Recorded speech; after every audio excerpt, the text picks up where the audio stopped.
आइए जानते हैं आज की कुछ अंतर्राष्ट्रीय खबरों को। पहले एक नजर आज की हेडलाइंस पर।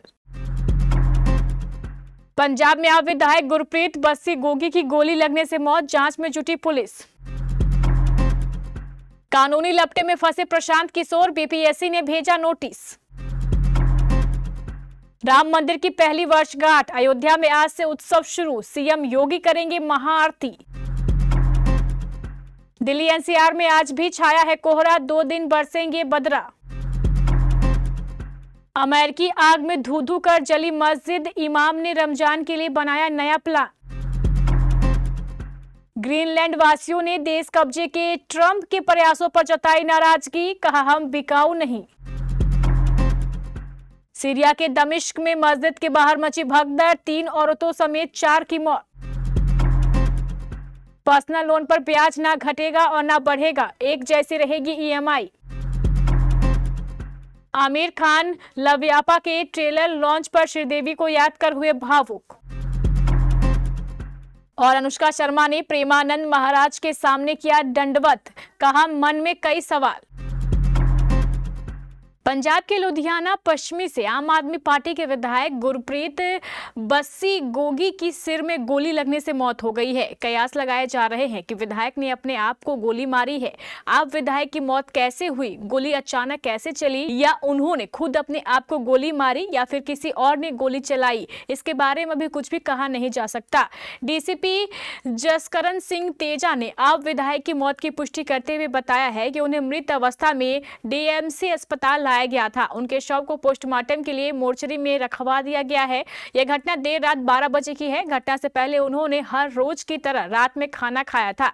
पुलिस आयुक्त कुलदीप चहल और उपायुक्त जितेंद्र जोरवाल डीएमसीएच में मौजूद है। आप विधायक की मौत का वजह का पता लगाने के लिए शव का पोस्टमार्टम किया जा रहा है। बिहार लोक सेवा आयोग विवाद को लेकर जनसुराज पार्टी के संस्थापक प्रशांत किशोर एक और कानूनी पचड़े में फंसते नजर आ रहे हैं। 17वीं बीपीएससी प्रारंभिक परीक्षा को लेकर प्रशांत किशोर ने जो आयोग पर भ्रष्टाचार के आरोप लगाए थे, उसको लेकर अब आयोग की तरफ से प्रशांत किशोर को कानूनी नोटिस भेजा गया है। बीपीएससी परीक्षा में कथित धांधली को लेकर प्रशांत किशोर जब पटना के गांधी मैदान में आमरण अनशन पर बैठे थे तो उसी दौरान उन्होंने आयोग पर पैसे लेकर सीट पहले ही बेच देने का आरोप लगाया था।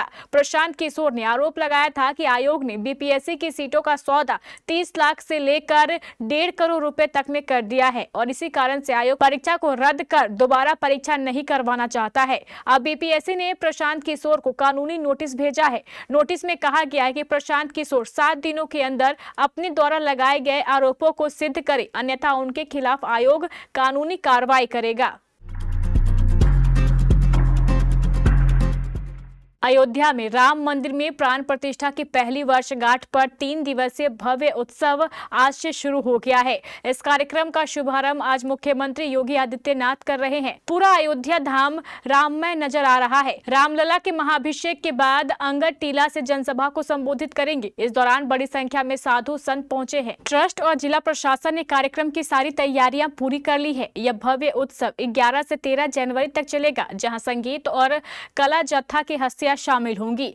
जानकारी के अनुसार अयोध्या में आज होने वाले कार्यक्रम में दोनों डिप्टी सीएम के भी शामिल होने की उम्मीद है।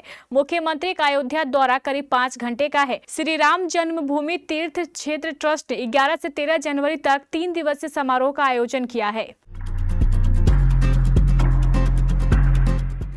दिल्ली एनसीआर में आज भी कोहरा छाया हुआ है। दृश्यता में भी कमी है। पश्चिमी हिमालय क्षेत्र में पश्चिमी विक्षोभ सक्रिय होने से राजधानी और आसपास के इलाकों में 2 दिन के लिए बारिश का अलर्ट जारी किया गया है। मौसम विभाग ने शनिवार और रविवार को शाम व रात के समय हल्की से मध्यम बारिश होने का अनुमान लगाया है। ऐसे में ठिठुरन बढ़ेगी, साथ ही घने से घना कोहरा छाया रहेगा। इससे वाहन चालकों को परेशानियों का सामना करना पड़ेगा। उधर ठंडी हवाओं ने सर्दी का सितम बढ़ा दिया है। शुक्रवार को न्यूनतम तापमान के साथ अधिकतम तापमान में गिरावट आई है। अधिकतम तापमान सामान्य से 1.4 डिग्री सेल्सियस कम 17.6 डिग्री दर्ज किया गया। इसमें बीते 24 घंटे में 2.4 डिग्री सेल्सियस की कमी आई है। उधर न्यूनतम तापमान भी सामान्य से 0.9 डिग्री कम 6 डिग्री सेल्सियस रहा। अमेरिका के कैलिफोर्निया राज्य में जबरदस्त आग लगी है। पहले ये आग 10 एकड़ में लगी थी, लेकिन अब इसका इलाका बढ़कर 17,200 एकड़ हो गया है। इसे बुझाने के लिए अमेरिकी प्रशासन की तरफ से कई इंतजाम किए जा रहे हैं। आग इतनी भयानक है कि इसकी जद में घर और मस्जिद भी आ रहे हैं। आग की वजह से एक मस्जिद और आधा दर्जन प्रोटेस्टेंट चर्च भी जल गए हैं। कैलिफोर्निया के पासाडेना और अल्ताडेना में कई पूजा स्थल जल गए। इसमें एक मस्जिद अल तक्का भी शामिल है। मस्जिद के जलने से यहाँ के लोग परेशान हैं। मस्जिद के इमाम जुनैद आसी के मुताबिक मस्जिद के बोर्ड के एक सदस्य का घर आग में जल गया। इसके अलावा मस्जिद के आसपास रहने वाले 10 लोगों के घर जल गए। अमेरिका के नवनिर्वाचित राष्ट्रपति डोनाल्ड ट्रंप की ग्रीनलैंड पर कब्जे वाली बात पर वहां के नागरिकों में जबरदस्त नाराजगी देखने को मिल रही है। इसी सिलसिले में शुक्रवार को ग्रीनलैंड के प्रधानमंत्री म्यूटे बी एगेटे ने शांति और एकता की अपील करते हुए कहा कि उनका देश अमेरिका का हिस्सा बनने की इच्छा नहीं रखता है। बता दें कि डोनाल्ड ट्रंप ने हाल ही में कहा था कि वह ग्रीनलैंड पर कब्जा करने के लिए टैरिफ या सैन्य बल का इस्तेमाल कर सकते हैं, और ये बात ज्यादा प्रकाश में तब आ गई जब ट्रंप के बेटे डोनाल्ड ट्रंप जूनियर ग्रीनलैंड पहुंचे और वहां के लोगों से मिले। साथ ही उन्होंने वहां के मेक अमेरिका ग्रेट अगेन लिखी हुई कैप्शन भी बांटी और इसका वीडियो सोशल मीडिया पर वायरल हो गया। इस बात पर ग्रीनलैंड के लोगों ने नाराजगी जताते हुए इसे रिश्वत देने जैसा बताया है। सीरिया की राजधानी दमिश्क में उमैयाद नाम की मस्जिद के बाहर शुक्रवार को भगदड़ मच गई। इसके नतीजे में 4 लोगों की मौत हो गई। जिन 4 लोगों की मौत हुई है उनमें 3 औरतें भी शामिल है। हादसे में 16 लोग जख्मी हुए हैं। इनमें से 5 बच्चे गंभीर हालत में हैं। बच्चों की हड्डियां टूट गई हैं। कुछ बच्चे बेहोशी की हालत में हैं। दमिश्क के गवर्नर मेहर मारवान के मुताबिक दमिश्क मस्जिद के बाहर हुई भगदड़ की वजह का पता लगाने की कोशिश की जा रही है। प्रशासन ने इसकी जाँच शुरू कर दी है। गवर्नर ने कहा है कि हम जल्द से जल्द इस मामले के बारे में पता करने की कोशिश कर रहे हैं ताकि इस तरह की घटना किसी भी सार्वजनिक स्थल पर दोबारा ना हो। यह हादसा ऐसे वक्त में हुआ जब सीरिया में नई सरकार आने वाली है। यहां पिछले महीने 8 तारीख को तख्ता पलट हुआ था। तख्ता पलट के बाद यहां के राष्ट्रपति बशर अल असद को देश छोड़कर भागना पड़ा था। सीरिया में तख्ता पलट के बाद 13 साल का गृह युद्ध रुक गया और असद के खानदान का प्रशासन खत्म हो गया।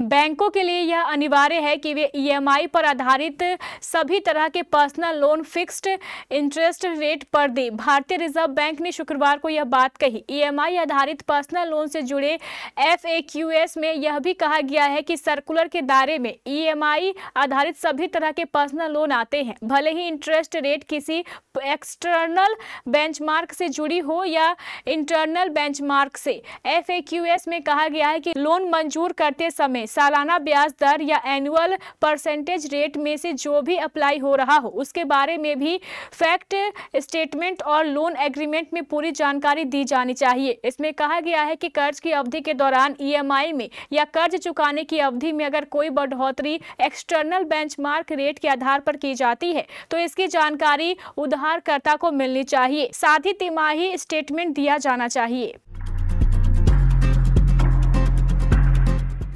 आमिर खान के बेटे जुनैद खान की नई फिल्म लवयापा का ट्रेलर रिलीज हो गया है और इस मौके पर एक्टर श्रीदेवी को याद कर रो पड़े। इस फिल्म में श्रीदेवी की छोटी बेटी खुशी कपूर जुनैद के अपोजिट है। ट्रेलर को अच्छा रिस्पांस मिल रहा है। जुनैद खान और खुशी कपूर की केमिस्ट्री की तारीफ हो रही है।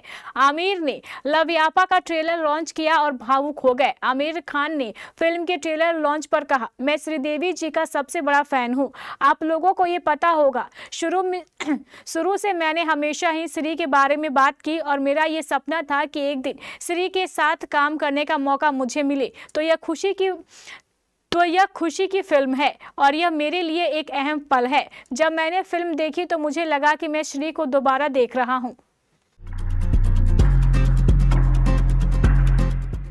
अनुष्का शर्मा हस्बैंड विराट कोहली और अपने दोनों बच्चों के साथ श्री प्रेमानंद गोविंद शरण जी महाराज के आश्रम वृंदावन पहुंची हैं। यहां उन्होंने महाराज के सामने दंडवत प्रणाम किया और फिर अनुष्का ने अपने मन की बातें भी उनसे कही। इस मुलाकात का एक वीडियो सामने आया है जिसमें अनुष्का अपने पूरे परिवार के साथ श्री प्रेमानंद महाराज के सामने श्रद्धा भक्ति में डूबी दिख रही है। यहाँ अनुष्का किसी स्टार के रूप में नहीं बल्कि एक भक्त के रूप में नजर आ रही है।